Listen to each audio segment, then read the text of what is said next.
오늘은 네 번째 그 장비에 대해서 이퀴먼트에 대해서 좀 설명을 드릴까 합니다. 이퀴먼트를 사기 전에 우리는 여러 가지 고민들을 하죠. 그 중에 이제 대표적인 게 어떤 디자인을 살 것인가, 그리고 사이즈를 어떻게 할 것인가, 그리고 어디에 둘 것인가에 대해서 고민을 하는데, 이런 고민들을 왜 하는가에 대해서 좀 본다면, GMP적으로 봤을 때 우리는 클리닝이 제대로 돼야 이제 계속적인 사용이나 이제 제품에 오염이 발생하지 않도록 그렇게 사용할 수 있겠죠.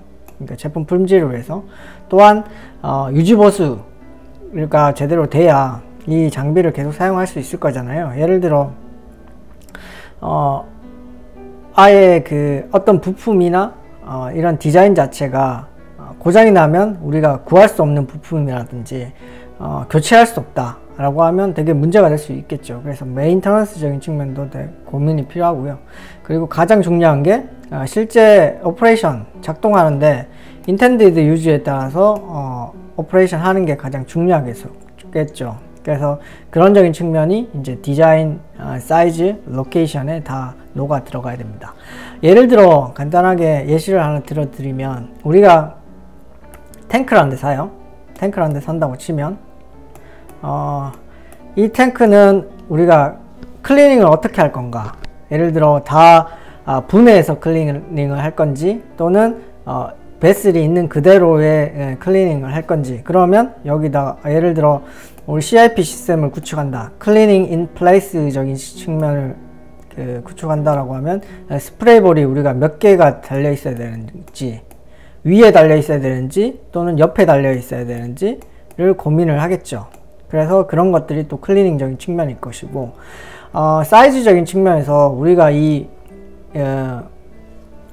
탱크를 어떤 용도로 쓸 거냐에 따라서 실질적으로 우리가 보통 300리터 정도 여기 탱크에 담을 거야 라고 하면 좀 적당하게 봤을 때 한 500리터 탱크나 1000리터 탱크 정도를 고민을 하겠죠. 근데 우리가 이거를 한 5000리터라든지 5000리터 캐파의 탱크를 사서 300리터만 담아요. 그러면 여러가지 문제가 발생할 수 있어요. 예를 들어 여기에 이제 우리가 믹싱을 할 수 있는 여러가지 임펠러들이 달려 있을 텐데, 300리터를 채웠을 때 이 임펠러에 닿지 않을 수도 있어요. 그런적인 측면 때문에 사이즈도 적절히 고민이 돼야 될 것이고, 이 로케이션, 실질적으로 이 탱크가 어떤 목적으로 사용할 건지에 따라서 그 위치를 선정을 해야 될 것이고, 또한 이제 이 탱크가 노임으로 인해서 예를 들어 우리 룸에 리턴 배기 쪽에 다 근처에 있다라고 하면 그 에어의 그 통로를 방해할 거잖아요. 이제 그런적인 측면을 다 고민을 해서 설계, 규모, 위치 등등을 이제 구축을 해야 되는 이제 중요한 부분이죠. 그리고 이제 세척적인 측면에서 우리가 이 탱크를 세척을 할 때는 적절한 주기로 세척을 해야 될 겁니다. 예를 들어 우리가 사용하기 전후는 당연히 세척을 해야겠죠. 근데 우리가 이 탱크를 10일, 20일 동안 사용하지 않는다고 해서 이 탱크를 그냥 뒀냐는 이제 여러가지 이슈가 있을 수 있죠. 오래 세척을 안 할 경우에 안쪽에 어떤 미생물이 자랄지 모르니까 우리가 이 세척 절차를 어떻게 할 것인가에 대해서 SOP에 충분히 담고, 거기에서 실제 누가 세척을 할 거고 누가 그거에 대해서 점검을 할 건지, 그리고 세척 및 유지보수 스케줄을 어떤 방식으로 아까 말씀드렸듯이 어떤 주기로 또는 어떤 유지보수를 정기적으로 할 건지에 대해서 SOP에 적절하게 해야 될 거고요. 그리고 세척 방법, CIP를 할 건지 분해해서 손세척을 할 건지 등등을 적절하게 기술해야 될 거고요. 거기 세척에 사용되는 장비 및 물질, 세척제가 될 거죠. 그런 것들에 대해서 명확하게 데피니션이 있어야 됩니다. 그리고 이전 배치에 사용된 물질 제거 및 확인을 위해서 결국에는 이제 이 세척을 하는 거겠죠. 가장 중요한 목적이 될 겁니다. 그리고 이제 여과 장치가 어떻게 보면 되게 중요한 장비죠. 되게 중요한 장비인데, 우리 그 바이올로직스를 이제 컨트롤하는 프로세스에서는 여과 장치가 상당히 중요합니다. 왜냐하면 우리가 타겟하는 단백질이라는 놈은 이 무균으로 만들거나 미생물을 제거할 때 이제 보통 열을 쓰잖아요. 열을 쓰는데 얘들은, 단백질들은 열에 되게 약하죠. 그렇기 때문에 열멸균을 하기 어렵습니다. 그렇기 때문에 이제 제균 여과를 하는 그런 프로세스가 될 거고요. 그래서 여러 가지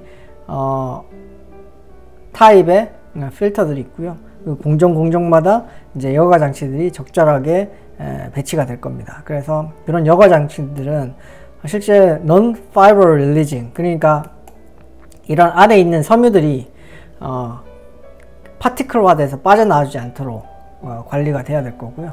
그리고 성면은 뭐 그 암 유발 관련된 이제 물질이잖아요. 그런 물질들이 이제 함유하지 않도록 해야 될 거고요. 뭐 필터 시스템은 여러 가지 시스템이 있지만 그 각각 인텐디드 유즈에 맞춰서 공정에 배치를 해야 됩니다. 그리고 그 장비들에 달려있는 계측기, 뭐 압력계라든지 온도계라든지 뭐 이런 그 저울이라든지 이런 부분도 상당히 중요하겠죠. 그러면 이제 우리가 이런 계측기에 대해서 그 관리를 해야 되는데, 검량, 측정, 모니터링, 시험 장비에는 문서화된 절차 및 설정된 계획에 따라 교정을 해야 된다. 캘리브레이션이라고 하는데, 이게 우리가 이제 보통 집에서는 온도계라든지 무슨 요새 특히 그 코로나 때문에 이제 체온계를 많이 측정하잖아요. 근데 그 체온계를 실질적으로 우리가 딱 쟀을 때 37도가 나왔는데 이 장비가 계속 또는 이 37도가 진짜 맞는 건지에 대해서 우리는 의심을 안 하죠. 근데 여기서 실제 제조 공정에서는 의심을 해야 된다는 거죠. 그래서 실질적으로 이 계측기가 이제 4를 가리키고 있을 때 진짜 이 값이 4가 맞는지에 대해서 검증하고, 그게 안 맞았을 때 교정을 하는 게 이제 검교정, 캘리브레이션이라고 합니다. 그래서 이런 것들을 이제 주기적으로 해야 되고요.